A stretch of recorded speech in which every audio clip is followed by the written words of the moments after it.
So it turns out that Jordan Peterson might not actually be a Christian after all. We're about to get into it. Let's watch it and I'll give my take near the end of the video. But you excite your Christian listenership when you say, like, not only, do I believe in hell, but you can't not believe in hell. I mean, are you serious? You seriously don't believe in hell? And they think, here's a strong sort of warrior. Well, and you go, the other but then they too realize that what you mean by hell is just lots of human suffering and catastrophe, on planet Earth. But it's more than that, because you end up in hell because you lie. That's also true. Mm-hmm. And so, but when you say that's true, you end up in hell because you lie. Yeah. What do you mean? The totalitarian you're not allowed to use the word state, hell, right? Like, what is the thing you're describing? You end up where? In a totalitarian state. Yes. And that's fine. A state of ultimate misery. But I think this is where somebody might be prone to confusion. And you could say that's their fault, maybe it is. But if somebody's listening to you and do you believe in hell? And you say, of course I believe in hell. How can you not believe in hell? And they go, thank goodness, because that of course is my worldview. I'd love to know how I can defend my vision of hell. And then they realize that when you say hell, what you actually mean is something like totalitarian human regimes. A lot of your stuff. And let me pause it right there, because this video already is very, very alarming. Slap the like button, by the way, as you see, but I was very, very shocked to come across that. So his definition of hell is here on earth. That is the satanic agenda is not me. The satanic agenda, they do the exact same thing. Like, we're already in hell, so you might as well enjoy your life right now. Do as you will, because you are your own God. It's a bit dodgy. You need to be very careful who you listen to online, because some people are very good at talking. The words are sweet like honey, but what comes afterwards is destruction. Let's carry on. There was one time, it said it was 3 years ago. I don't know if that's accurate or not, but I actually wrote down what you said, and I wondered if you'd let me quote you for a minute. Uh-oh. Can I quote you? It's your interview. Ahead. Can I quote you? Okay. Hey, man, go right ahead. I appreciate that. All right, this is Dr. Jordan Peterson here, a quote from him. What you have in the figure of Christ is the actual person who actually lived, plus a myth, and in some sense, Christ is the union of those two things. The problem is that I probably believe that, but I'm amazed at my own belief, and I don't understand it. Because I've seen that sometimes the objective world and the narrative world touch. That's union synchronicity, and I've seen that many times in my own life. And so in some sense, I believe it's undeniable. We have a narrative sense of the world. For me, that's been the world of morality. That's the world that tells us how to act. It's real. We treat it like it's real. It's not the objective world. But sometimes the narrative and the objective world touch. And the ultimate example of that in principle is supposed to be Christ. And that seems to me oddly plausible. But I still don't know what to make of it, partly because it's too terrifying of a reality to fully believe. I don't know what would even happen to you if you fully believed it. I know it's your interview, but I wanted to ask you, what terrifies you about the notion that Jesus might be who the Bible actually says he is? Well, it's been, as you pointed out, a number of years since I said those things, and I know more and understand more than I did when I said those words. I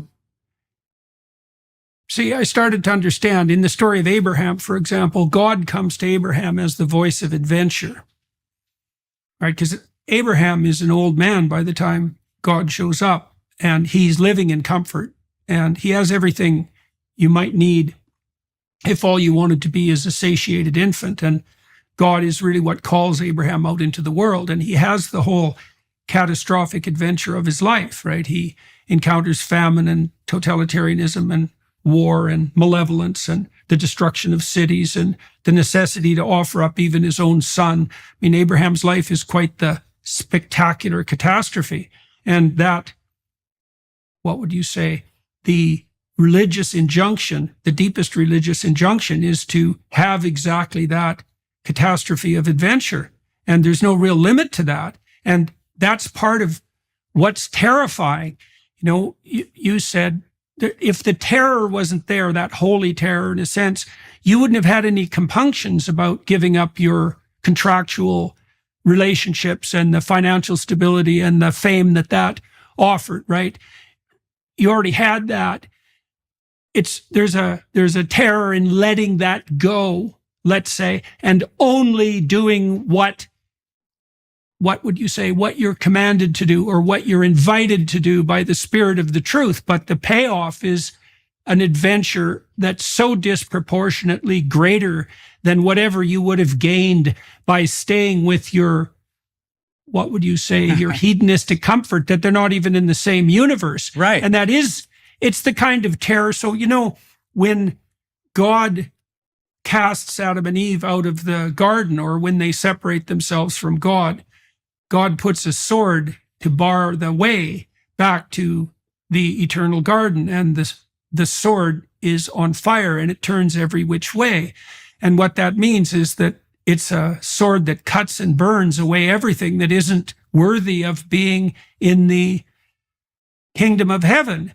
And everything that's not worthy is a lot. And there's a terror in being subjected to that, even though it's a necessary subjugation. It's the most necessary of subjugations.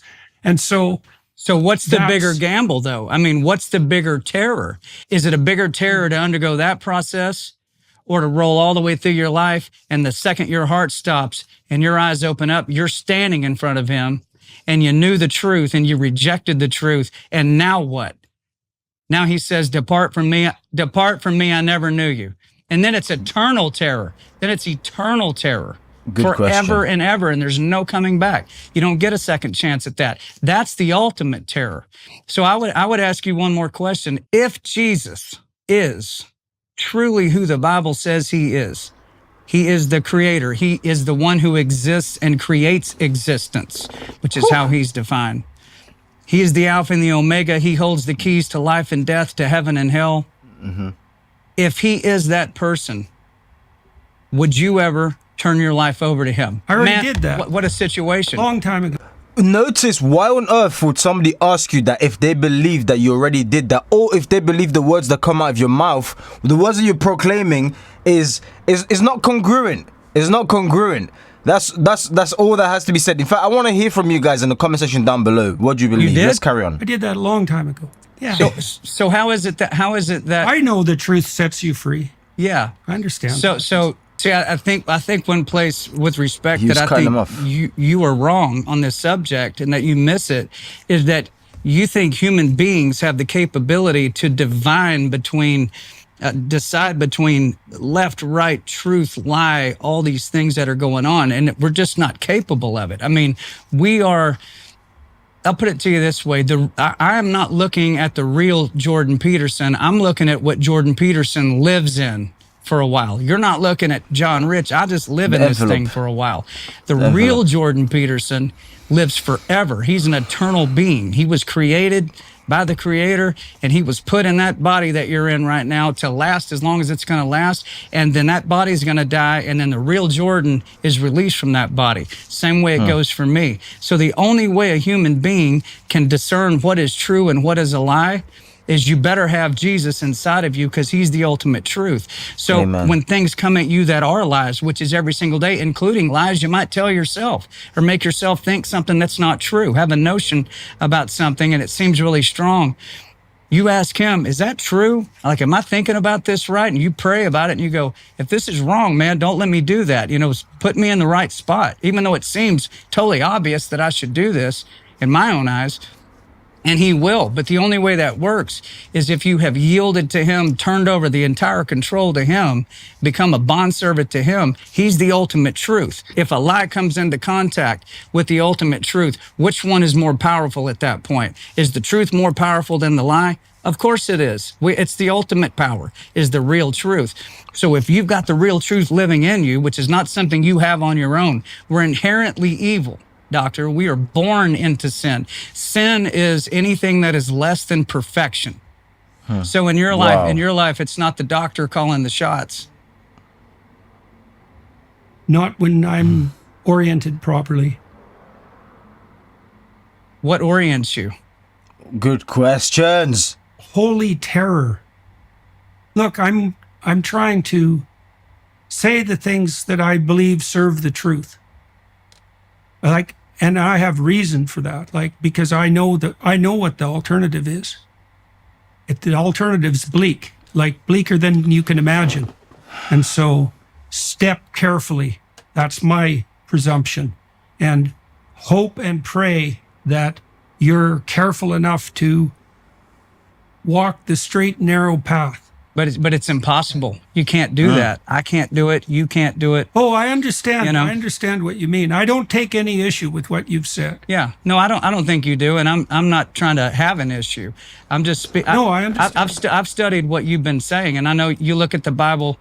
It seems, at least, very metaphorically and very intellectually, you look at it in those kinds of terms, and at the end of the day, it's not a metaphor and it's not intellectualism. Like when you die and you see him, what's he going to say to you? What are you going to say to him? God, I mean, that's the ultimate question that everybody watching this interview is going to have to deal with. Everybody. It says every knee shall bow, every tongue shall confess that Jesus Christ is Lord. Every knee, including John Rich and Jordan Peterson and the devil himself and everybody else. Every knee is going to have to bow. It's as simple as that. We don't have to intellectualize everything about him and try to figure out every single nook and cranny of every single word that he said. Just go look at what he said. He made it real simple. And again, we're all going to have to go to that point. Everybody's going to die. Everybody. And the second you die, it says to be absent from the flesh is to be present with God. Like, boom, just like that. And you're standing in front of the boss. And what are you going to say to him? What's he going to say to you? That's the only conversation any human being should be concerned about. It does come down to, let's say, who you invite in to take charge. Mm-hmm. Exactly right. And that's not the same as stating words of faith. Right. Correct. So that's the whole that's point. A good thing. Doctor, that's the whole point. You said the whole point right there. Exactly right. Yeah, well, that's what do you say? That's the truth. Protection against religious hypocrisy as well. And let me tell you something, Doctor, as we wrap, you could be one of the most powerful weapons in the hand of God that he ever slung. Ever. Because of the intellect that you have, because of the platform that you have, because of the millions of people and what you've learned. You've read every word of the Bible. You've dissected it. You know what it is. And the day that becomes absolutely life and death real to you, you, sir, could be one of the most powerful human beings, in my opinion, that ever walked the face. You excite. I completely agree. Look, people like Jordan Peterson, they struggle with their own minds. They're too clever for their own good. You know, I need to intellectualize, and then I strategize that dichotomy of, you know, the essence of what it means to believe in God. I mean, could it be, oh my goodness me, sir, with all the respect, it is simple. Every knee shall bow down. I am the Lord your God. I mean, what more do you want? It's very scary and dangerous and borderline satanic, to be honest with you, because they have similar beliefs that there's no hell. We are in hell, and it's up to you what you make of it. So meaning, like, if, you know, we're in hell right now on earth, I mean, it doesn't seem like hell. Let's be real. There are people who are going through it, but you ain't seeing hell yet. So we need to deal and manage, and you know what is your brain taking out of this is stop. Please stop it. As it titles on the thumbnail of this video, probably, stop it. You're overcomplicating absolutely everything. I absolutely love this. I encourage you guys to check the full video out. Link should be somewhere in the description down below. I'm going to check the full video out myself as well, because most of these things I like to just consume it just there and then. Let me know your thoughts in the comment section down below, what you think. Don't forget to slap the like button. Don't forget to slap the subscribe button, as you will see pop up right here. And I will catch you guys on the next one. God bless you all. Times are crazier than ever. Stay prayed.